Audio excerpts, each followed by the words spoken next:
existia 3 formas de exploração que era submetido os trabalhadores dentro das empresas.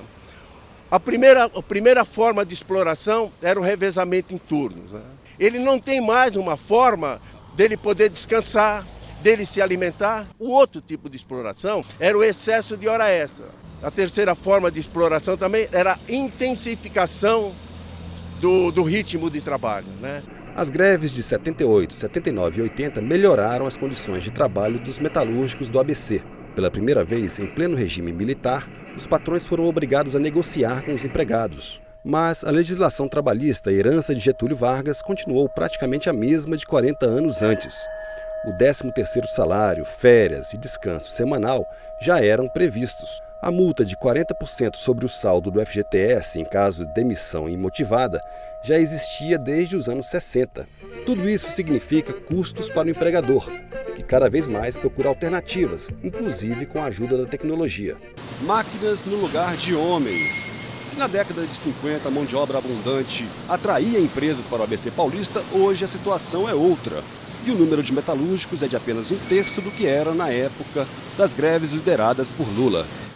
Para aumentar o número de contratações, 2 ex-ministros do Trabalho, que tiveram relações muito próximas com o movimento dos metalúrgicos no final dos anos 70, defendem mudanças na legislação trabalhista. A legislação trabalhista brasileira ela é desestimulante, porque a sua marca característica é a insegurança, é a incerteza. Nós temos o paradoxo do trabalhador que ganha pouco e custa muito.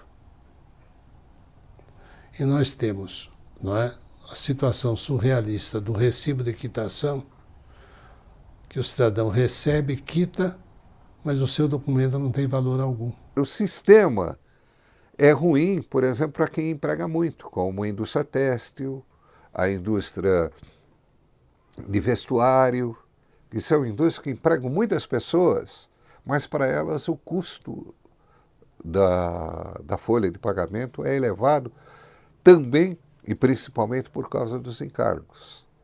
Então isso poderia mudar.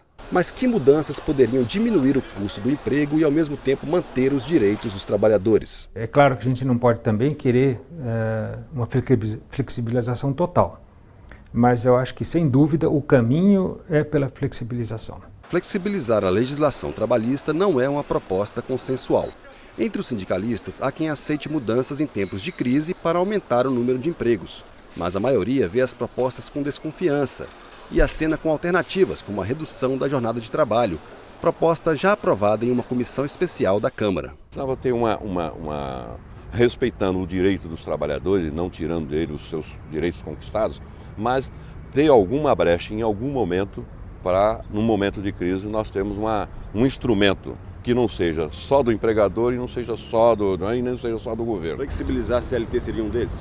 Em alguns momentos, sim. Uma flexibilização da CLT é mais uma maneira de precarizar direitos dos trabalhadores.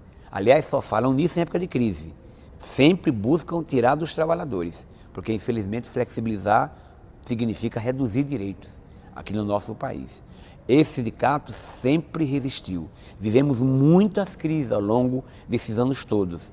Nunca cedemos a essa história de reduzir salário e saímos da crise. Até porque reduzir salário ajuda a aprofundar a crise quando diminui o mercado.